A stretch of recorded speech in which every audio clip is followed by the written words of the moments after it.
Story 1. The Chalk Arrows Underground. I never bought cave stories.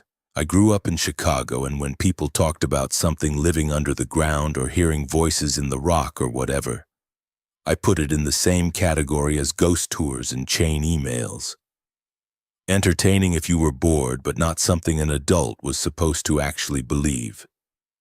Then I moved for work, ended up somewhere under the Tennessee side of the Appalachians, and I'm deliberately leaving it there. I was the new guy in an office where everybody hiked, fished, camped, kayaked, or had some very specific opinion about which mountain roads were pretty in late fall. I was the one who said no to everything. At first I made jokes about it, city boy, indoorsman, all that. After a while it stopped being funny, mostly because I could tell they weren't really joking anymore. It wasn't cruel exactly, but I could feel myself becoming the guy people stopped inviting after the second or third polite decline. I'd already had enough of that. My engagement had fallen apart a few months before, then the move happened, and suddenly I was in a different state, eating takeout alone in an apartment that still smelled faintly like fresh paint and drywall dust. I was tired of being the guy who backed out of everything after my engagement collapsed. So when one of the project managers mentioned a weekend caving trip with a recreational group, simple overnight mapping run, beginner-friendly if you didn't panic in tight spaces, I said yes before I could think too hard about it. That sounds more dramatic than it was. Really, it was pride. Pride in not wanting to sit home on another Saturday pretending I preferred that. I spent most of the drive rehearsing normal conversation in my head like an idiot. Not deep conversation either, just casual stuff. Music, restaurants, traffic, whatever people say when they're not trying too hard. I remember that because I caught myself doing it at a red light and actually laughed out loud, alone in the car, like, wow, this is bleak. I had this old green rain jacket with a broken zipper pull, and I kept tugging at it every few minutes out of habit, even though it still zipped fine if you used 2 fingers. I had a lemon protein bar crushed flat inside the jacket pocket because I'd shoved it in there that morning and forgotten about it. I remember thinking if I pulled it out in front of everybody, it was going to look like I carried pocket trash around for comfort. When I met the group at the trail pull-off, they all had the same relaxed, competent energy people get when they've done something 100 times. Not flashy, just matter of fact. Helmets clipped to packs, gloves looped through carabiners, knee pads, survey tape, notebooks in waterproof sleeves. I tried to match that energy, which probably made me come off like a substitute teacher on the first day. Still, everyone was nice. One woman handed me an extra pair of gloves because mine were apparently too thin. Somebody else asked if I'd been in a cave before. I said, not really, unless you count a tourist one with railings in a gift shop. That got a laugh, which helped more than it should have. The whole reason for the trip was supposed to be straightforward. There was a less traveled branch tunnel in a partially mapped limestone system they wanted to check, verify old notes, place reflective markers, log a few intersections, then bed down in a dry chamber and head back out in the morning. Recreational but structured, the kind of thing people who take hobbies seriously call casual. We hiked in through wet brush and over broken ground behind old quarry fencing that leaned at a tired angle like it had given up years ago. The entrance itself was a narrow sinkhole opening half hidden by saplings and vine growth, maybe 2 miles from the nearest paved road. You had to go single file for the last stretch.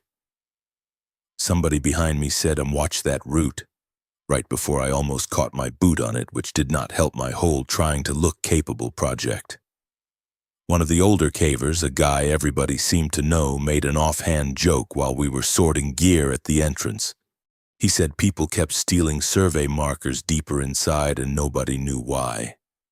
He said it the same way somebody talks about raccoons getting into garbage cans. Mildly annoyed, not spooked. Everybody kind of shrugged and kept checking batteries. I noticed chalk arrows on the entrance passage walls pretty early. pale white marks on darker limestone, some smeared by moisture, some faded into dusty streaks. I assumed they were old navigation notes from previous explorers. That seemed obvious. I didn't even give it much thought. Give it much. Going in was worse and better than I expected at the same time. The entrance drop narrowed fast, then opened into shelves of rock slick with seepage. The air changed first. Outside it had been late spring, muggy and green-smelling. Inside it was metallic mineral smell mixed with damp clay and stale air, cold enough that my lips started drying out almost immediately. I dug around for my cheap strawberry lip balm at one point and put it on by a headlamp, which felt ridiculous, like the least rugged thing anyone had ever done underground. But the cold air was making the skin split at the corner of my mouth. We moved slowly through a series of passages, careful with footing, sometimes ducking, sometimes sidestepping along stone ledges above shallow runoff. The slick, rubbery texture of cave mud coating my gloved fingertips was one of the things I couldn't stop noticing. It didn't feel like regular mud, more like wet rubber and cold putty mixed together. Every time I braced a hand on the wall, I got that same drag against the rock. The weird backward echo started before anything else did, but at the time it was just a curiosity. Certain tunnels carried sound in a way that made footsteps seem wrong.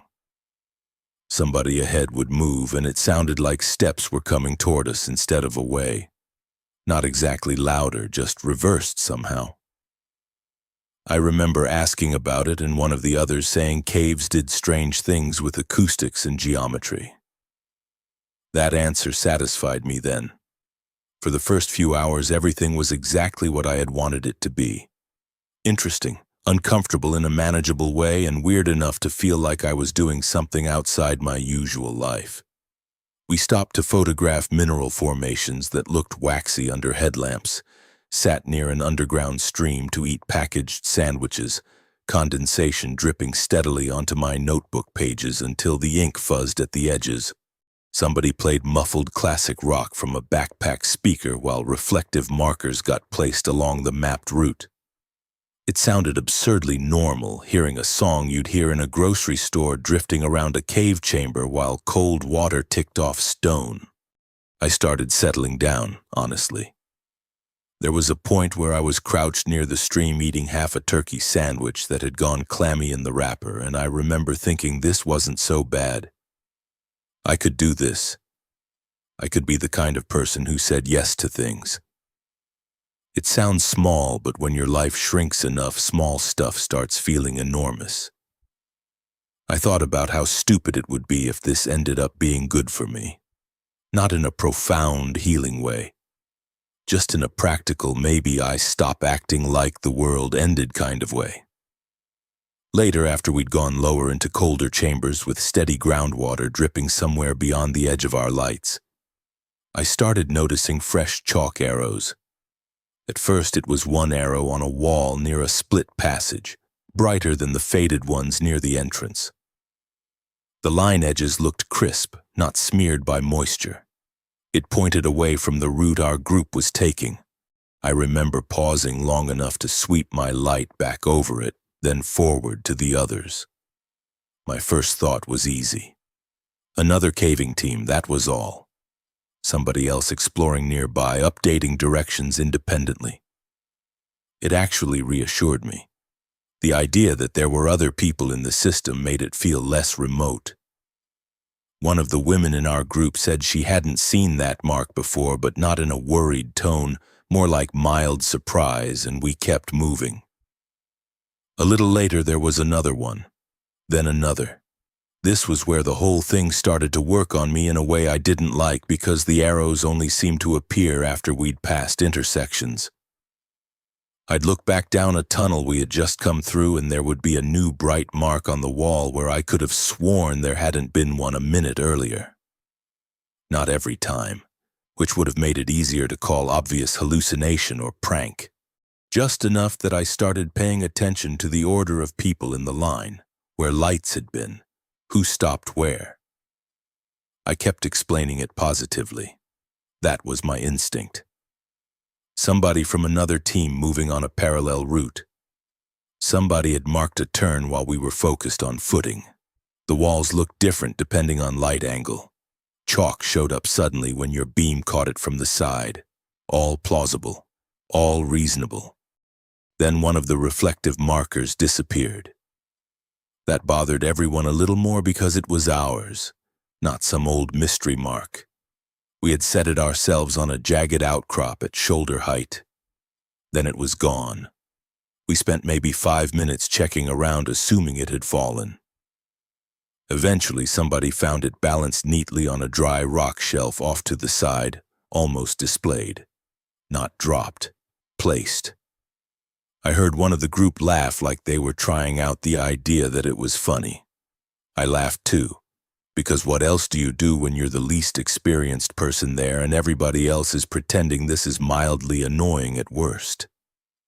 The squeaking sound my wet knee pads made against stone got louder the lower we went. Or maybe I just noticed it more because I was already listening too hard.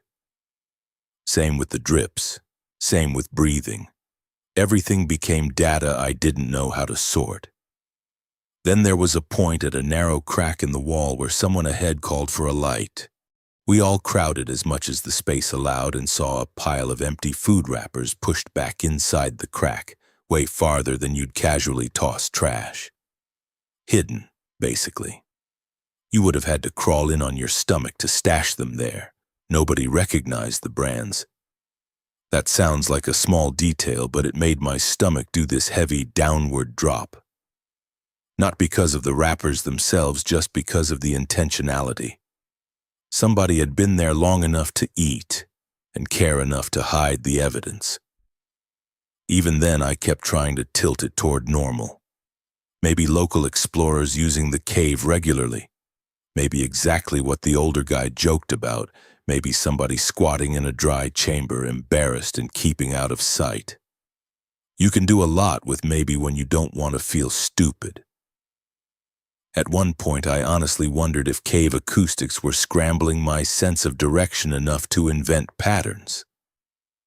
That thought actually calmed me for about 5 minutes. Then we heard the cough.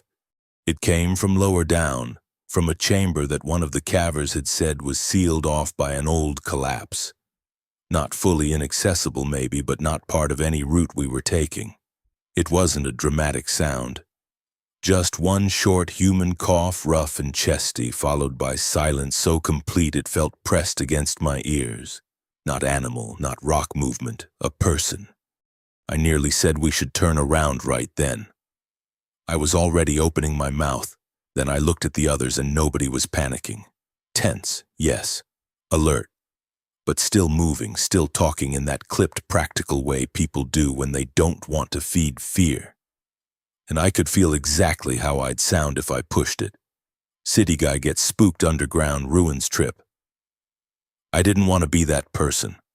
I probably already looked halfway panicked. I should have spoken up after the second missing marker instead of worrying about looking dramatic.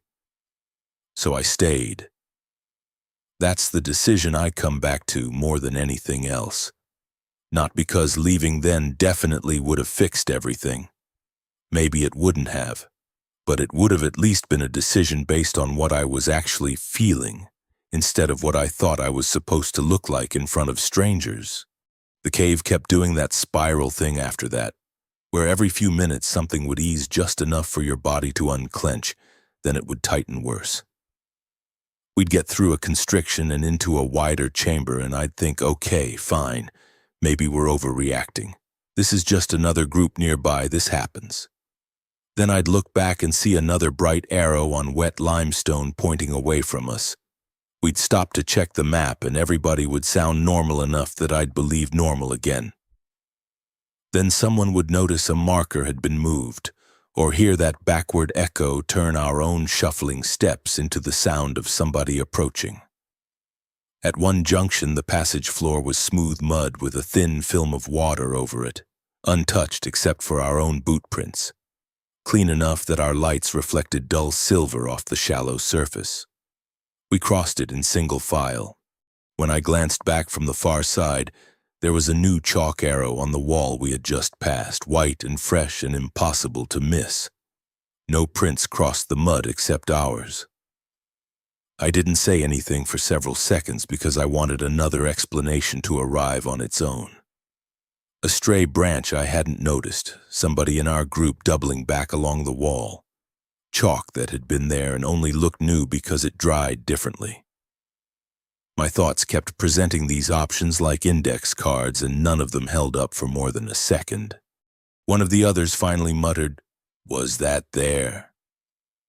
And nobody answered.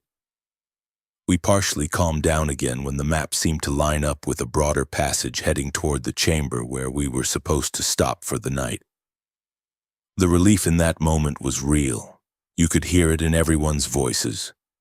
Someone said once we hit the dry room we'd reassess, maybe just bed down and head out first thing. That sounded reasonable, and because it sounded reasonable, I grabbed onto it hard. Then the route ended, not gradually. We came through a low-ceilinged passage, half-crouching, with muddy water around our boots and ceiling rock close enough that my helmet scraped when I lifted my head wrong.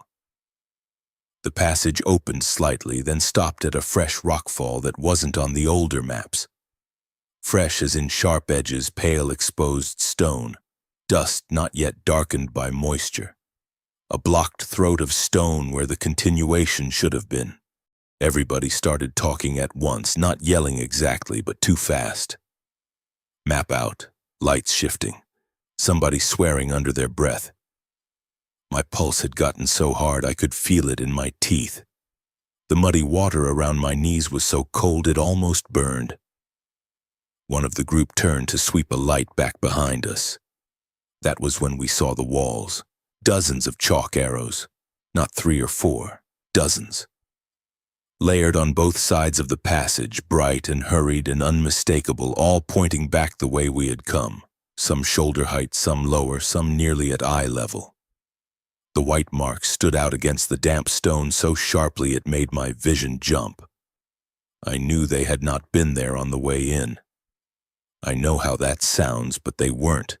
Nobody moved for a second, not one of us. All you could hear was dripping water and somebody sucking air too fast through their nose. Then a separate flashlight beam flickered farther down a side crawl space to our left. It was just a pulse once, maybe twice, from a gap so narrow I would have sworn a person couldn't have entered it without us noticing. That beam did not belong to anybody standing with us. It came from deeper in the rock. I can't remember whether the voice said wrong tunnel or this tunnel, but it was definitely directed at us. It was quiet, calm, not shouted, almost conversational, like somebody correcting you in a grocery aisle. I froze, crouched there in muddy water, fully froze. My legs stopped working the way legs are supposed to work. One hand was braced on the wall and I could feel that slick mud coating my glove, the rubbery drag of it, and my fingers just locked there. Somebody beside me whispered, "Who's there?" Which was pointless because obviously someone was there. Another person said, back up, but nobody wanted to turn their back on the crawl space. Then came the scraping. Slow at first, like fabric or gear dragging across limestone, then faster, retreating deeper into whatever that side space opened into. Not running. Controlled. That's what made it worse. Controlled retreat, like whoever it was had no need to hurry because they already knew where everything went. The group started arguing in that same instant. Too many low voices crossing. Somebody insisting it was another caver. Somebody else saying no one could fit through there. Somebody asking if there was a bypass around the collapse. My own light was shaking so badly the beam kept skittering over the ceiling. I realized I'd been holding my breath, and when I finally inhaled, the cave smelled stronger than before, metallic and stale with something sour underneath, like wet cloth left in a basement. I made the mistake of looking at the mud again. Still no extra footprints crossing the passage floor. Hours in and hours shifting in place, that was it. No clean line from wall to wall. No explanation laid out for me. That was the point where all my good faith explanations finally gave up. Not disappeared in some dramatic revelation, just fell apart one by one until there wasn't anything sturdy left to stand on. Another team nearby didn't account for the markers moved behind us. Squatters didn't account for the arrows appearing where nobody had walked. Cave acoustics didn't account for a flashlight from a space we thought was too narrow to access. Once the scrambling sounds died out, instinct took over and everyone's voices got practical again. But in a different register now. No more pretending. We backed out the way we'd come, slowly at first because of footing, then faster whenever the passage allowed it. The retreat took 6 exhausting hours through alternate branches and half-confirmed routes because nobody wanted to trust the obvious path anymore. I remember one stretch where my knees hurt so badly from crawling that I thought I might actually start crying from pure frustration, which would have been a new low. My crushed protein bar had broken open in my pocket at some point, and when I finally pulled it out to eat a piece for energy, it was sticky crumbs mashed into foil and lint. I ate it anyway. The cave did not give us one big final chase scene, if that's what you're imagining. That almost makes it worse. Mostly it gave us distance. Occasional noises that could have been us. A few more arrows that may already have been there or may not have. Nobody wanted to test which. By the time we got out, the sky had that washed-out early morning look where colors don't seem real yet. Outside air felt too soft, too open. My skin stung where damp clothes met warmer air. Somebody threw up in the brush near the fence. Somebody else just sat on a rock and stared at nothing for a full minute. The cicadas and birds sounded offensively normal. Afterward, local rescue volunteers talked to us because one of the group had contacts and wanted at least some kind of report made. Their response was basically that unauthorized explorers or squatters occasionally occupied remote cave chambers temporarily. That was the exact framing. Temporary occupation of unmapped chambers. Nobody officially investigated because no one was physically harmed and the cave system spanned too many unmapped branches. They weren't rude exactly, just practical in that way institutions get when your story creates paperwork but no body. That should have made me feel better. In theory it did. Human trespassers are better than anything else. And honestly, that explanation accounts for a lot. Hidden long-term cave occupants using deeper sections for shelter or illegal activity fits the wrappers, the cough, the flashlight, even the moved markers if they wanted us redirected. It fits the calm voice. It fits the sense that someone had prepared that space before we ever got there. The patient part of it is what gets me now. Not random people stumbling around underground, but someone arranged enough to track us, wait for us, and communicate only when it would matter most. What never fits is the mud. We crossed wet passages with untouched floors. New chalk arrows appeared behind us in places where there should have been footprints crossing from wall to wall, or smears or anything. There was nothing. I've replayed light angles, memory errors, panic, all of it. I can almost explain everything until I get back to that. I haven't been caving since. That part probably won't surprise you. What surprises me is what else changed. Elevators, crawl spaces, underground parking garages. Anywhere with a low concrete ceiling and no easy line of sight to an exit, I feel it again. My hands start sweating and I get that trapped tooth pulse feeling before I can talk myself down. At work, I'll wait for the next elevator if one opens and it's too full because being pressed in under fluorescent lights feels close enough. The stupidest one is parking garages. I'll drive in, see those stained concrete ceilings hanging low over the lanes, and my chest goes tight like I'm back under rock with somebody deciding whether to let me keep moving. I still park outside and walk, even in the rain, and every single time I catch myself looking up at the painted arrows on the garage columns before I remember I never went in. Some places get inside you and stay there. The first story leaves you with the sense that the mountain keeps its own company. The next one is worse in a quieter way, because sometimes the thing that finds you doesn't need to live underground.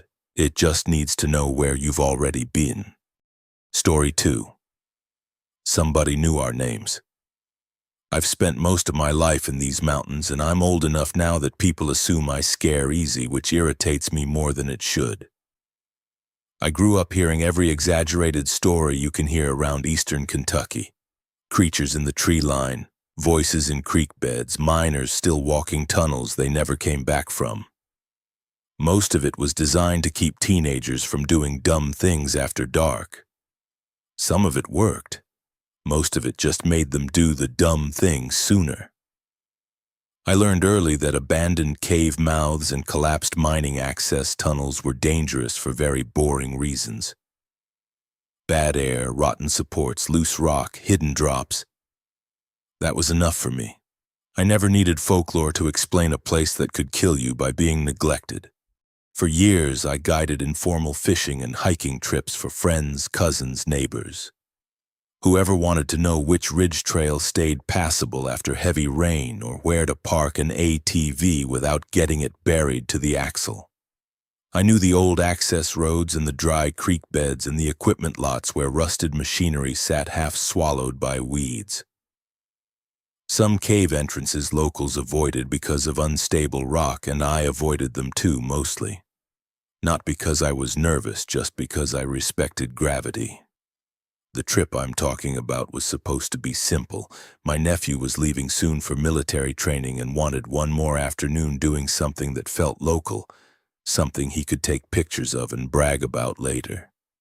He asked about an old mining access cave I'd shown him from a distance before, and I agreed to take him to the entrance and maybe a little way inside if the ground looked decent.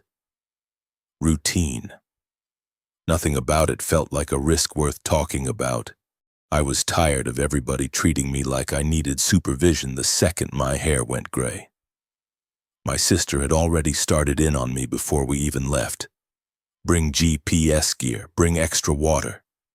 Bring a bigger first aid kit. Don't push yourself. Make sure he drives if it gets dark. The whole tone of it like I was the nephew now. I didn't argue because arguing only proves their point once family decides you're at that age. I just packed what I always packed, plus a little extra so nobody could say anything later. Somewhere around the Kentucky Appalachian mine country, but not somewhere I'll identify. There's an ATV trail that cuts across dry creek beds and skirts abandoned equipment lots before climbing toward a collapsed access opening in the hillside. Nearest occupied house is nearly an hour away by dirt road if you know where you're going. In midsummer, that whole area feels overfull with heat. Cicadas screaming in the trees, weeds rattling dry, sun bouncing off exposed stone.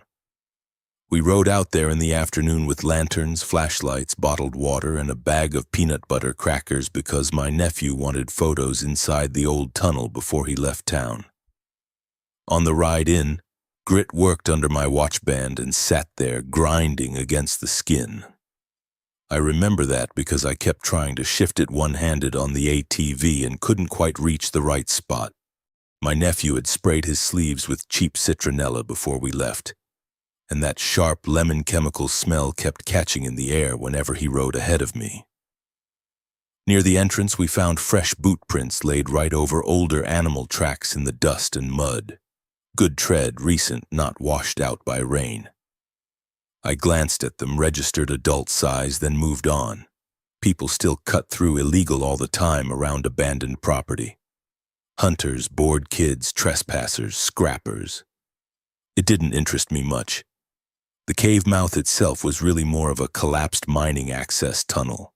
Stone and timber framing caved in on one side, just enough open space left to walk in if you watched your footing. The first thing you noticed stepping under the overhang was the temperature change. Cold air flowed steadily from underground despite the summer heat. enough that sweat on your neck turned clammy right away. Fine limestone dust stuck dry against my sweaty forearms where I brushed the wall. Outside, cicadas were loud enough to blur into one solid sound. Inside the mouth, that sound got swallowed so completely our conversation seemed muted, like somebody had put a thick blanket over the day. We joked around because that's what you do when a place goes quiet faster than expected. There was old graffiti on the walls from decades back, initials, dates, one faded spray-painted deer head that looked more sad than threatening. Old rail tracks were still embedded in the mud in places, disappearing under pooled water and reappearing farther in. Water dripped from overhead supports in a slow rhythm that almost sounded deliberate. We stopped maybe halfway into the accessible section, not terribly deep, and ate peanut butter crackers while comparing flashlight brightness for fun, which is exactly the kind of nonsense men will turn into a competition if you give them enough silence. A crushed orange soda can near the wall rolled a little downhill in the mud every time we shifted our weight, making this tiny hollow tin sound. I was comfortable. That matters. I wasn't jumpy. I wasn't uneasy. I was in a place I understood, with my nephew doing a familiar kind of outing. Then from deeper in the tunnel, someone calmly said my nephew's first name. It was followed by, "You still carrying that blue lighter?" No yelling, no wild voice, just conversational, like somebody had walked up behind us at a cookout. My nephew turned so fast his flashlight beam jittered across the wall. I raised mine toward the deeper dark and said, "Who's there?" more irritated than anything. The voice sounded like another local to me, somebody recognizing him from town maybe, trying to be funny. Small places have a way of making privacy feel optional. People know your truck, your people, what gas station you stop at, what you wore to a graduation. That was still the lane my brain was in. I might have the exact wording wrong, but whoever spoke absolutely knew my nephew's name before we said anything. He looked at me and gave this quick half laugh like, "Do you know them?" And I shook my head. I remember thinking this would end faster if I treated it like nonsense. That's usually the right approach with locals trying to get a rise out of you. Don't feed it. So I called out again, flat and controlled, told them we weren't interested in games and kept moving forward a little because sometimes putting your light right on somebody takes the fun out of hiding. That was the wrong instinct. As we moved farther in, the unseen voice offered more details and pieces. My truck model, my nephew's graduation party from the previous weekend, the fact that we'd stopped for gas beside a closed diner earlier that morning. Every time it spoke, it did it calmly, almost helpfully, with long gaps in between that gave me time to form a normal explanation and then lose confidence in it. I kept trying to convince myself some local kid was hiding down there messing with us, but the details kept getting smaller. Not just public stuff, particular stuff, enough to make the skin across my shoulders feel too tight. We found the folding chair before we found anything else. It was tucked in a side chamber off the main tunnel, positioned facing directly toward the entrance path like whoever sat there wanted a straight view of people coming in. Cigarette ashes on the ground beside it, still dry. Not a random hangout. A watch point. Farther back in another chamber, there were empty canned food tins stacked neatly by size against the wall. Not many, but enough that the organization of it stuck with me. You don't stack trash like that unless you've been there a while and started calling it your space. That was when the trip changed from nuisance to intrusion for me. Somebody wasn't just passing through, somebody had been staying there or waiting there and had chosen a spot that let them watch the approach. The whole cave stopped feeling like a place we had entered and started feeling like a place we had stepped into while somebody else was already aware of us. I should have turned us around the moment somebody said his name from inside that tunnel. Instead, I made the decision I'm still not sure was brave or stupid. Probably both. I stayed because confronting a trespasser directly seemed like the fastest way to end it. I had years of handling people on ridge trails, people on private land, drunk men at fishing pull-offs who thought volume counted as authority. Usually, if you stay calm and direct, the situation shrinks. I trusted that framework because it had worked before. But that was different from this, and I knew it before I admitted it. My nephew whispered that we should go. I told him, quietly, 1 minute. Even now I hate that I said it with that tone, like I had control. I sounded like somebody in charge. From the outside, I probably looked like an old man too stubborn to read a room. We took maybe 10 more steps. Then the lantern went dark. Not by itself. Somebody threw wet mud across the glass from deeper in the tunnel. It hit with a soft slap and smeared the light into nothing. 1 second we had that broad yellow glow.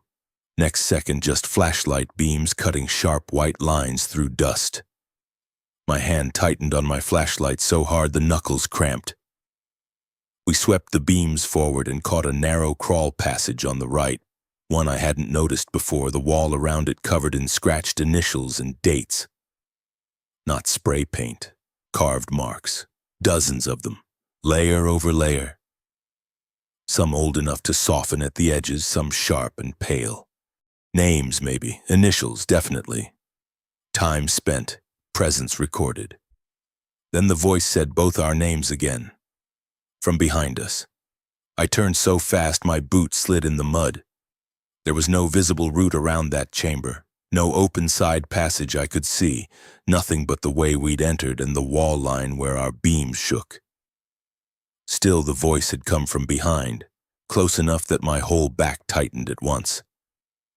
My mouth went dry so suddenly I could taste the dust in the air.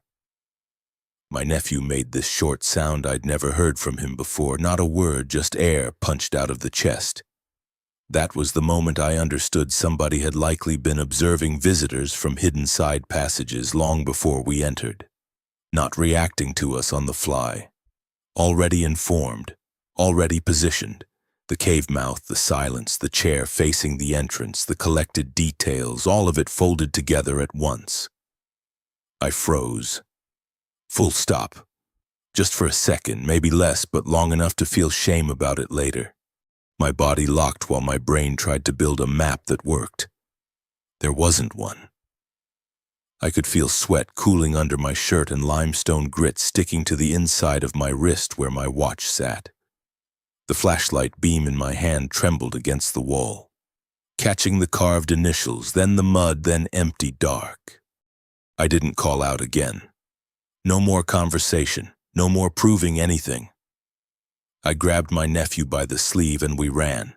We left the lantern, left 1 bottle of water, left whatever image I had of myself as somebody too experienced to get rattled by a voice in the dark. Running out of a place like that is ugly.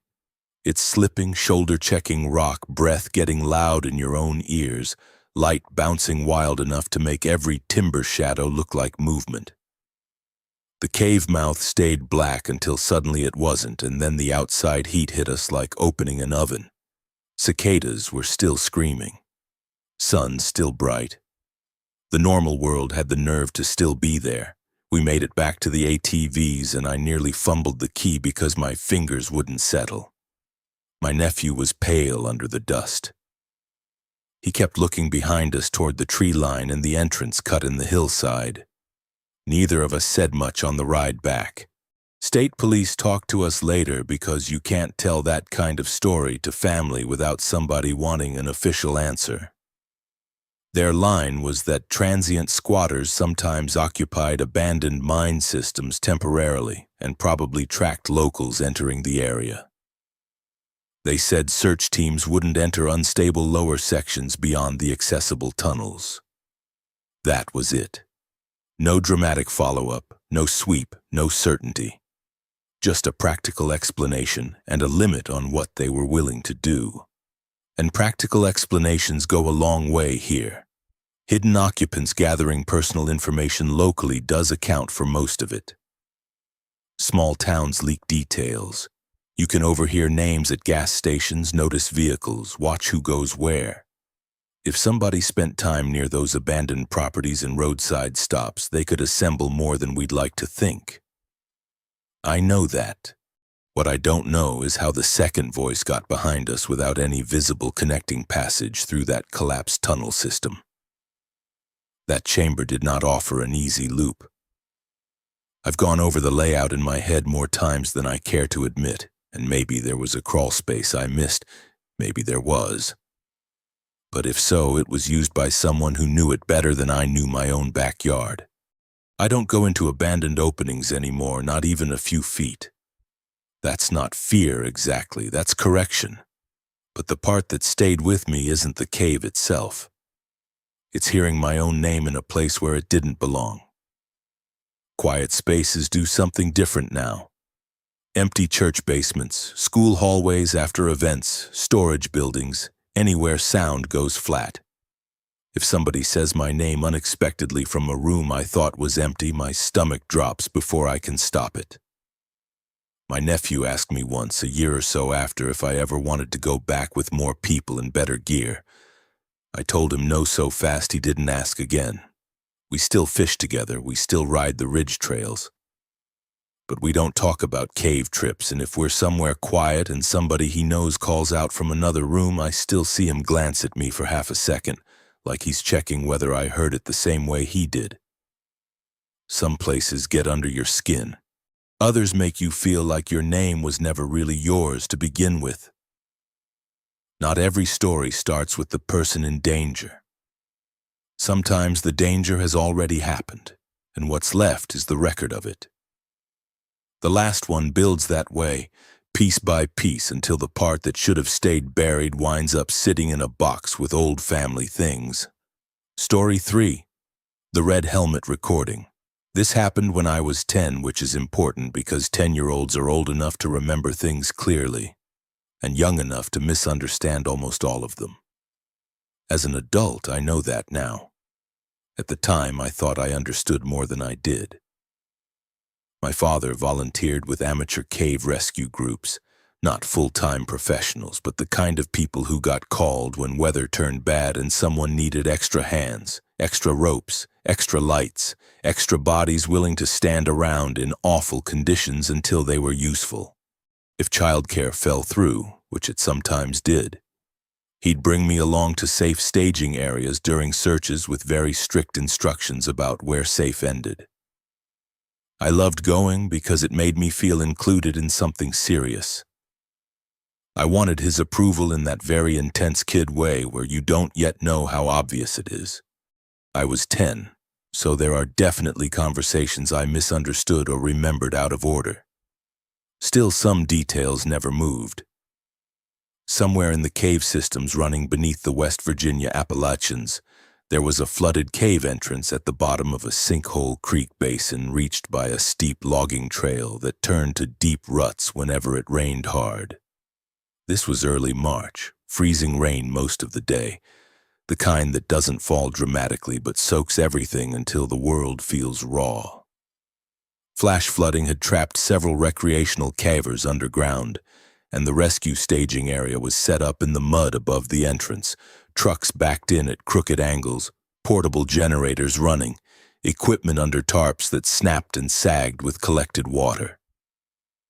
The practical reason I was there was simple. Roads had flooded unexpectedly, my mother was working overnight, and my father couldn't leave me home alone because there was a fair chance power would go out. So I got put in the truck with a blanket, a backpack, and instructions to stay close and not touch anything expensive. I spent years wishing I'd listened more carefully when my father actually tried explaining things to me. At the time, I was more interested in seeming useful than actually understanding rescue procedure. I wanted to carry things. I wanted to know radio terms. I wanted the adults to forget I was a kid for 5 minutes. My father, to his credit, never pretended I was helping more than I was. He gave me small jobs. Hold this flashlight. Stay by the folding table. Count these batteries. Don't go near the sinkhole edge. Don't wander near the cave opening because the ground is unstable. He said that last one so many times it became background noise. The staging area had its own smell, and I can still get there instantly if a generator runs too long near wet ground. Diesel exhaust lingering around portable generators, damp mud, wet rope, cold metal. The oversized rescue jacket my father made me wear had that thick, wet fabric feel against the skin, heavy and clammy at the cuffs where rain got in. I remember powdered cocoa residue stuck inside a foam cup because somebody poured me hot chocolate from a thermos, and half the mix never dissolved. Every sip had those little bitter clumps. Volunteers moved around with that strained calm people use when they're tired, but still in the useful part of tired. Oxygen tanks stacked under a tarp, coils of rope, radios wrapped in clear plastic, the squeal of wet folding tables shifting in mud every time somebody leaned on one. My father's coat smelled like rain, old coffee, and the pack of cinnamon gum in his pocket that had softened from getting wet. At some point that first evening, while I was pretending to organize things that were already organized, I heard one exhausted rescuer ask another whether the red helmet guy had checked back in yet. The second man looked toward me almost immediately and changed the subject. Fast enough that even as a kid I knew I wasn't supposed to have heard it. That phrase stayed. The first few hours were boring in the way emergencies often are if you're not the one inside them. Generators humming, radios crackling, boots in mud, somebody writing names and times on a clipboard under a flashlight beam.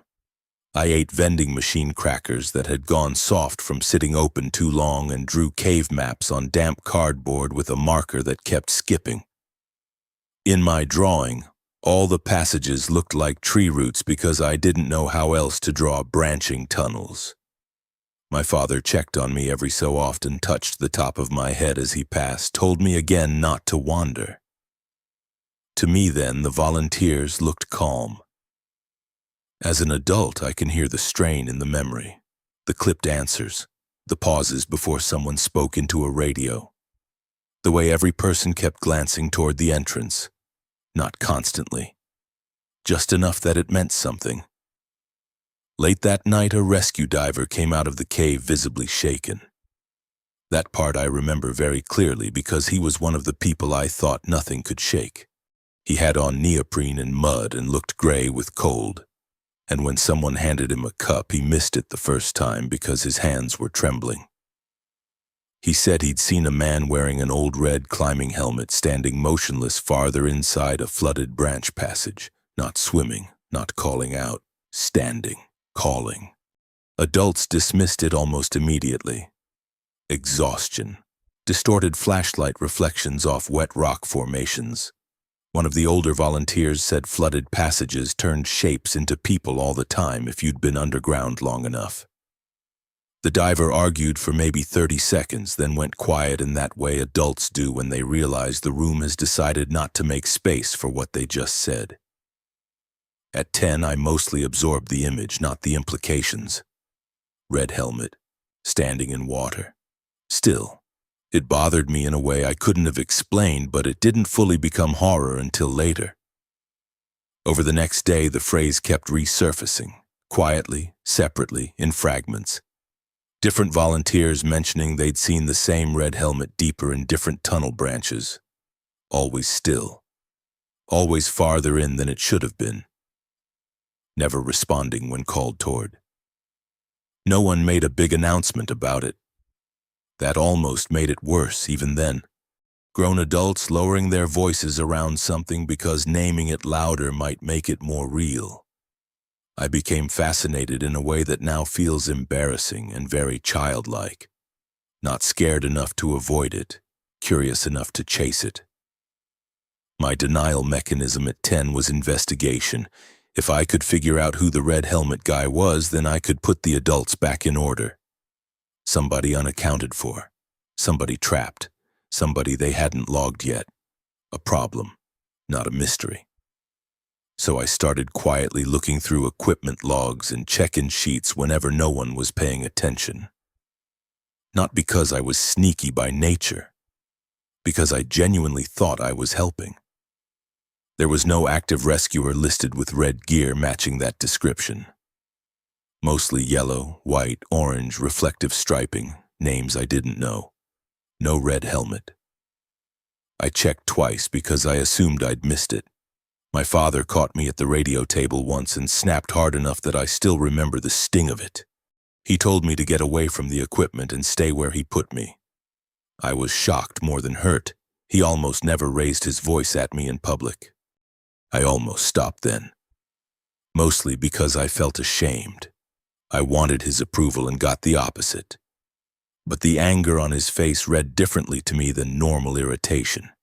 It looked like worry with no room left for softness. So instead of dropping it, I kept going in smaller ways. Listening, watching. Reading labels on helmets lined up under the tarp, waiting for someone to say red helmet again. As an adult, I know kids absorb fear from adults, so maybe I started seeing patterns because everybody was exhausted. That explanation gets me a fair distance, not all the way. I remember a volunteer coming out of the cave and saying to another one very quietly, "Same place as before." I remember someone else answering, "Then don't look long." At 10, I took that as technical instruction like, "Don't stare into water because you'll miss movement elsewhere." Now I'm not so sure. I remember seeing my father wipe rain off his face with both hands and stand still for a second longer than usual before going back toward the entrance. I remember the red tape on rescue gear catching light. I remember trying to match every reflective strip I saw to the image in my head and never getting a clean match. At the time, all of this was just atmosphere. Mud, radios, grown-ups acting strange. The actual terror of it arrived much later. My father died years later from an unrelated illness. By then, I was old enough to understand how many ordinary things you can lose all at once when a parent dies. Not just the person, their handwriting in margins, the way they folded maps, the half-finished boxes in closets you promise yourself you'll sort when you're ready. I wasn't ready for a long time. When I finally did start going through storage boxes, I was in my late 30s. Basement room, concrete floor, one buzzing overhead light that made everything look tired. Old jackets, paper maps in plastic sleeves, bent flashlights, rescue manuals swollen from humidity, cassette tapes with dates written on the labels in my father's blocky handwriting. That was when the story changed from memory to evidence assembly for me. One cassette was labeled with the flood operation year. I didn't even own a cassette player anymore. I had to borrow one from a neighbor who restores old stereo equipment as a hobby. I brought it home, set it on my kitchen table, and felt ridiculous doing it. Like I was about to perform a seance with office supplies. I should probably mention here that I'm not a dramatic person. At least I don't think I am. I'm the kind of person who alphabetizes hardware drawers and forgets birthdays, so when I say I hesitated before pressing play, I want that understood as genuine reluctance, not me trying to heighten the story. The tape quality was bad. Hiss, dropouts, clipped words, bursts of static. Mostly radio chatter from the operation.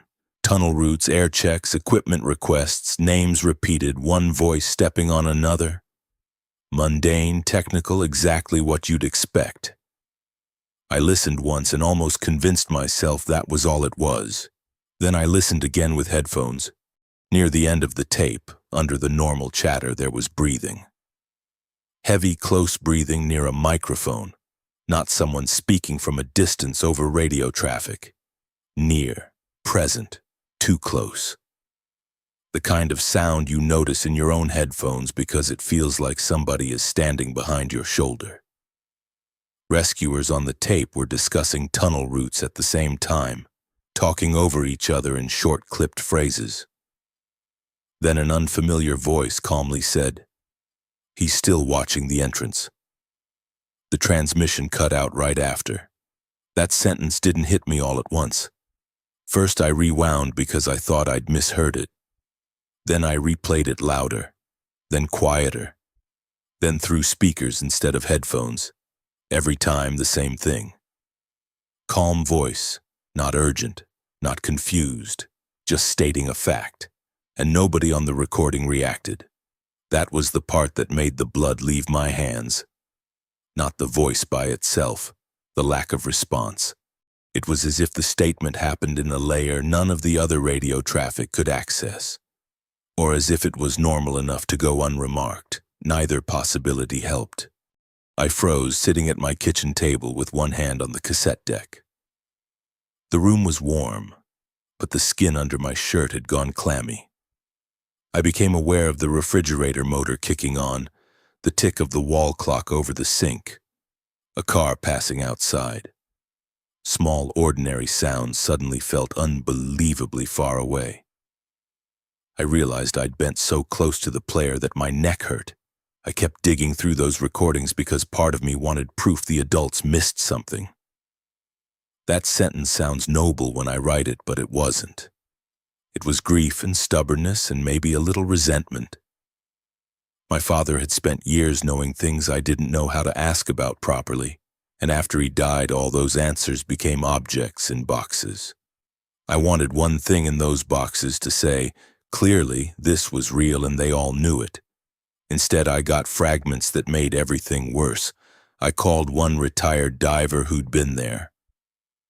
Not immediately. I sat on the tape for weeks first, replaying it enough times that the cassette itself started sounding thinner. When I finally reached him, he was polite in the careful way older men get when they suspect you are really calling about grief, not facts. He listened to the audio after I mailed him a copy. He said radio interference and overlapping transmissions likely created the strange voice. He said flood operations were chaotic, people were exhausted, and memory plays tricks when fear and noise mix together. He did not sound dismissive exactly, more like practiced. Former rescue volunteers, the few I could still contact, all gave versions of the same answer. Stress and exhaustion caused false sightings during a chaotic flood response. Official records listed every known rescuer accounted for after the operation. No unidentified personnel officially recorded. The red helmet guy, if there ever was one, existed only in exhausted peripheral vision and bad communication conditions. That explanation is good. It really is. Stress-induced sightings, corrupted transmissions, reflected light, kids misremembering adult tension, old tapes smearing sounds together. Most details fit inside that. If all I had were the sightings and the recording, I might have stayed there. Unsettled, yes, but still within the bounds of things that happen when people are cold, tired, and scared underground. Then I found the Polaroid. It was loose in the bottom of a storage bin stuck between folded maps and a stained pair of gloves. I almost threw it out because the image looked underexposed at first, just a dark cave mouth or tunnel branch, wet rock shining in a flash. Then I tilted it toward the light. Near the flooded branch entrance, farther back in the frame than any assigned rescuer should have been standing, there was a small strip of reflective tape on a helmet. Red. Not the whole helmet, not a clear face, nothing courtroom clean. Just enough color and shape to stop me cold. I should say this plainly. The photo does not prove anything in a satisfying way.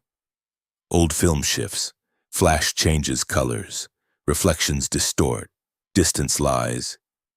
If you want the rational explanation, it's right there waiting. Somebody misidentified. Tape reflecting warm, labeling error, wrong angle, wrong date, wrong assumptions layered over old fear. But that photograph landed beside the tape in my head, and the two things started speaking to each other whether I wanted them to or not. The breathing near the microphone, the line about watching the entrance, the repeated sightings of the same still figure deeper inside, the way nobody ever described him moving toward them, only existing at the edge of where they could safely go. That is what makes the story worse over time. When I was 10, the red helmet was a spooky detail adults refused to explain. As an adult, the structure of it comes into focus. A watcher is different from a pursuer. Watching implies duration, patience, a point of view maintained long enough that entrances matter. I've tried to be fair to every explanation available. I do not think there was anything supernatural in that cave. I don't. Human beings are enough. A person unaccounted for, somebody down there before the flood, somebody no one logged, somebody glimpsed repeatedly because they stayed in the same visual corridor. All of that is possible. Corrupted radio recordings happen. Exhaustion distorts. Old photographs lie. But if the rational explanation is stress-induced sightings and corrupted transmissions during a dangerous rescue environment, what does the photograph do there? That is the one piece I cannot file down. Not because it's perfect evidence, because it exists at all. A Polaroid from my father's storage bin showing distant reflective tape from a red helmet near the flooded branch entrance where nobody was assigned. Not center frame, not announced, just present, like it had been present all along and only waited for years to become visible to me. I still have the photograph. I keep it face down inside a sealed envelope in a desk drawer. I have not digitized the rescue recordings, and I'm not going to. People have told me to. Clean up the audio, scan the image, let software do what memory can't.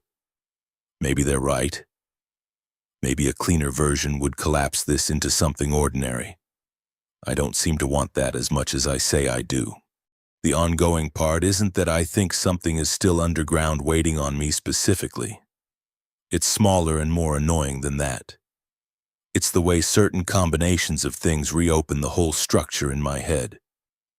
Diesel fumes in rain, wet nylon jackets, a radio crackling in another room, a child's drawing of branching lines on cardboard, the feeling that adults around you have silently agreed not to put a particular fear into words because once they do, it has to be managed.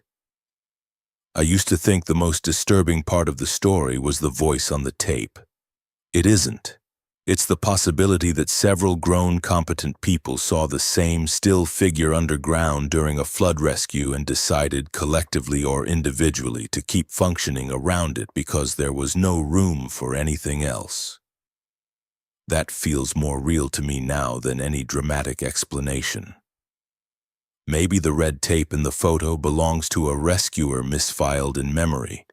Maybe the line on the cassette is just overlapping radio noise my grieving brain stitched into a sentence. Maybe the divers saw reflections and handed the same image to each other because fear is contagious. Most of the story can live there. The part that doesn't is simple.